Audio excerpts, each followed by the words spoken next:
नमस्कार विद्यार्थी मित्रांनो, आजच्या या टॉपिकमध्ये आपण त्रिकोणी संख्या आणि चौरस संख्या या टॉपिकवर आधारित काही प्रश्न बघणार आहोत. तर चला व्हिडिओला सुरुवात करूया. त्रिकोणी संख्या. सर्वप्रथम आपण त्रिकोणी संख्या म्हणजे काय हे समजून घेऊया. त्रिकोणी संख्या म्हणजे काय? ज्या संख्यांना बिंदू त्रिकोणाच्या आकारात मांडता येतात त्या संख्यांना त्रिकोणी संख्या म्हणतात. बघा, शेजारी एक उजव्या साईडला जो चार्ट दिलेला आहे आपल्याला, आकृती दिसते बघा. 1 हा अंक, त्यानंतर 3 हा अंक त्रिकोणाच्या स्वरूपात मांडलेला आहे, बिंदूंच्या स्वरूपात, म्हणजे 3 ही त्रिकोणी संख्या झाली. त्यानंतर 6 हा अंक पण त्रिकोणाच्या स्वरूपात मांडलेला आहे, बिंदूच्या स्वरूपामध्ये, म्हणजे 6 सुद्धा त्रिकोणी संख्या झाली. आणि सोप्या भाषेत सांगायचं झालं तर 1 पासून सुरू होणाऱ्या सलग नैसर्गिक संख्यांची जी बेरीज येते त्यालाच त्रिकोणी संख्या म्हणतात. बघा, शेजारी सोप्या भाषेत मी एक चार्ट काढलेला आहे. 1 ही त्रिकोणी संख्या आहे, नंतर 1 + 2 3 त्रिकोणी संख्या आहे, त्यानंतर 1 2 3 यांची बेरीज 6 त्रिकोणी संख्या आहे. म्हणजे थोडक्यात काय तर 1 पासून सुरू होणाऱ्या सलग नैसर्गिक संख्या ज्या असतात त्यांची जी बेरीज येते त्यांना त्रिकोणी संख्या म्हणतात. बघा, त्रिकोणी संख्या काढण्याचं एक सोपं ट्रिक पण सांगितलेली आहे. त्रिकोणी संख्या कशी काढायची? समजा आपल्याला 8वी त्रिकोणी संख्या काढायची, तर संख्या गुणिले पुढची संख्या भागिले 2. तर आपल्याला 8वी त्रिकोणी संख्या काढायची. कशी काढणार? तर मग 8 आणि त्याच्या पुढची संख्या 9, मग 8 गुणिले 9 भागिले 2. आता 8 गुणिले 9 कंसात आहे, मग म्हणून आधी आपण गुणाकार करणार.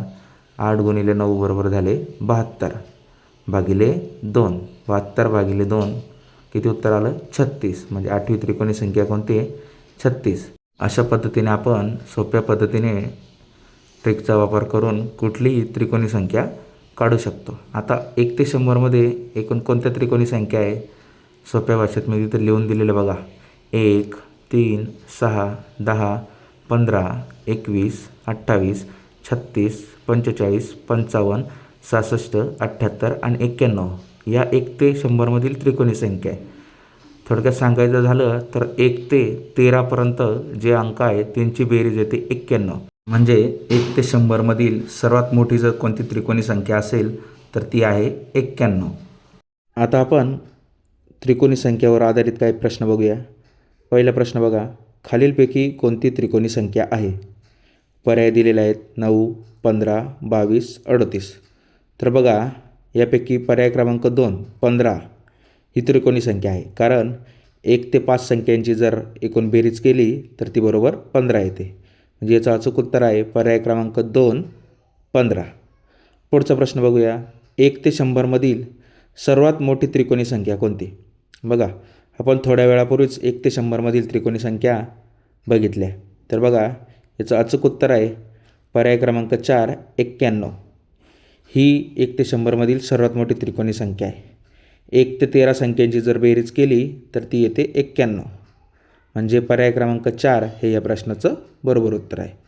पुढचा प्रश्न बघूया, खालीलपैकी कोणती संख्या त्रिकोणी नाही? बघा, पर्याय दिले आपल्याला 6 15 27 आणि 45. या संख्यांमधली 6 ही त्रिकोणी संख्या आहे, 15 ही त्रिकोणी संख्या आहे, 27 ही त्रिकोणी संख्या नाही आहे आणि 45 ही त्रिकोणी संख्या आहे. म्हणजे याच्यापैकी त्रिकोणी संख्या कोणती नाही आहे? तर पर्याय क्रमांक 3 27 हे या प्रश्नाचं बरोबर उत्तर आहे.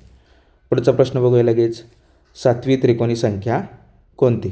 तर आता 7वी त्रिकोणी संख्या कशी काढणार? आता थोड्या वेळाबरोबरच आपण उदाहरण बघितले. सूत्राचा वापर करून सोप्या पद्धतीने कसं काढणार?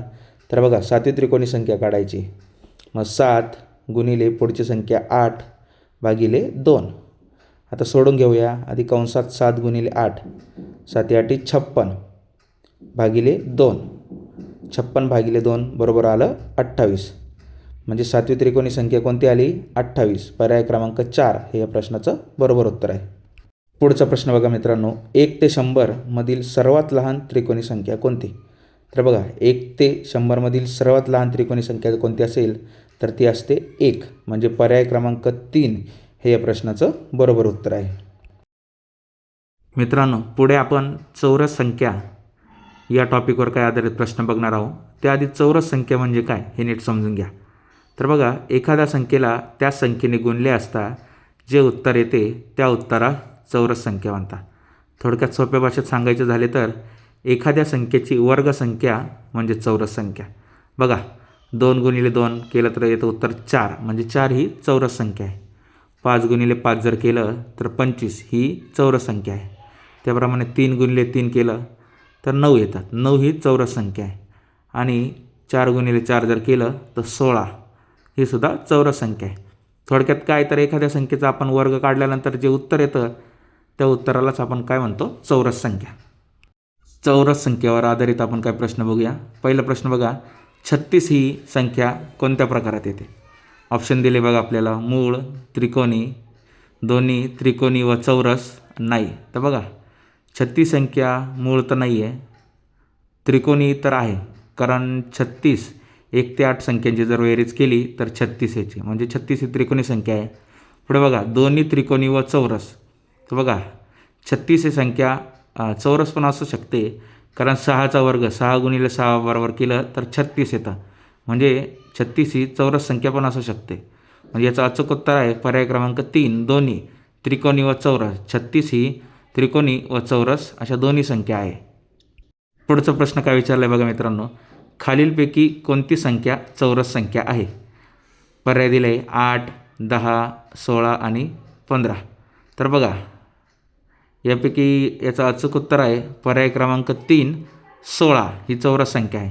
कारण 4चा वर्ग 16 आहे. 4 गुणिले 4 जर केलं तर 16 येतं, म्हणजे याचं अचूक उत्तर आहे पर्याय क्रमांक 3, 16. पुढचा प्रश्न बघूया. 81 ही संख्या कोणत्या प्रकारची संख्या आहे? जर 9चा वर्ग जर केला, 9 गुणिले 9, 9 9 81, म्हणजे 9चा वर्ग 81 येतो. तर मग बघा 81 ही संख्या चौरस संख्या आहे. कारण एखाद्या संख्येची वर्गसंख्या म्हणजेच चौरस संख्या, हे आपण थोड्या वेळापूर्वी शिकलो आहे. म्हणजे याचा अचूक उत्तर आहे पर्याय क्रमांक 3, चौरस संख्या. पुढचा प्रश्न बघूया लगेच.